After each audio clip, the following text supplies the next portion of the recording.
I'm already out of breath. Part of the reason I'm out of breath is because I just came up a bunch of stairs. But that shouldn't have caused a big issue with the way I usually am in shape.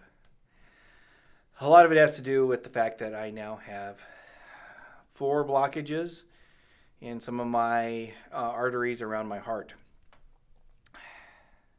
All right, I am en route to Petoskey for the beginning of my pre-op tests. Today's tests will be a couple of blood draws, a urinalysis, a chest x-ray, and a meeting with the anesthesiologist. Some people have asked me how am I handling this. So far it's been, actually, I'm not all that concerned with it. From a spiritual sort of point of it, there was something that was said at the praise and worship night that we had recently that I just felt within me, in my spirit, that that everything will be fine. I got to go through all this, but the rest of it, all this will be good. So I don't have any major qualms. Now, does it make me nervous at times? Sure, but for the most part, I'm not expecting anything big out of this. I have to be especially clean, so to avoid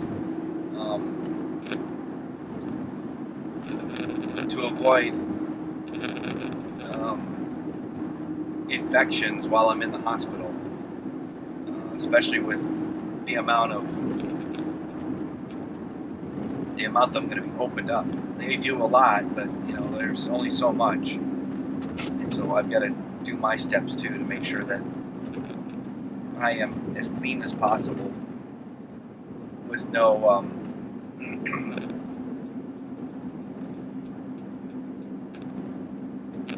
no bacteria and things that can cause issues down the road here on the other side of the actual procedure.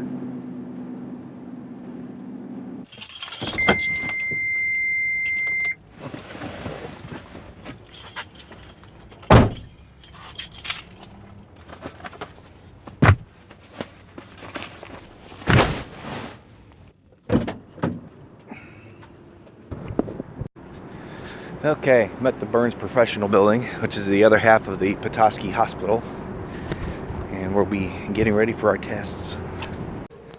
Blood draw is complete. Time for the x-rays. Okay, I got through the anesthesiologist thing. Things are sounding pretty good. Good people there, it looks like. And now I've got to go up to Dr. Talbot's office, my surgeon, and see who's going on there. Oh, heading up. Oops, we're here.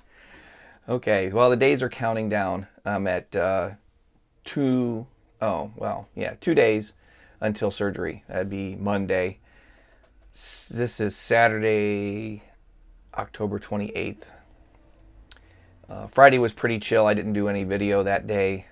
I did my first treatment of Bactoban, which goes in my nose and gets rid of any bacteria that is in there. I gotta do that twice a day. Bacteria are usually the culprit for most of the infections when you're in the hospital, and it's usually staph infections. So they're just trying to get rid of it because it's a major complicator. So I'll start. I started this twice a day for the next 2 days. Then I will, tomorrow I take a shower in the evening that is with a special cleanser, bacterial cleanser. antibacterial cleanser. And then again on Monday morning. Each time I will put on clean clothes. Of course, Monday mornings will be in very loose attire, as it will be more like pajama stuff as I go in and check in at 5 a.m. So that's where I'm at right now with all this. And I've been talking to my mom and dad, obviously, but mom went through this 2 years ago, which I think I've said previously in the video. And her time in there was about 6 days. I was asking her about that. She said that she only spent 1 day in ICU. The doctor said that could be 1 to 2 days, maybe 2 days in ICU here. And then it's usually 5 to 7 days total in the hospital, the rest of it being in the cardiac care unit. And we'll see how this transpires. Mom was out in 6 days. I could be out in less.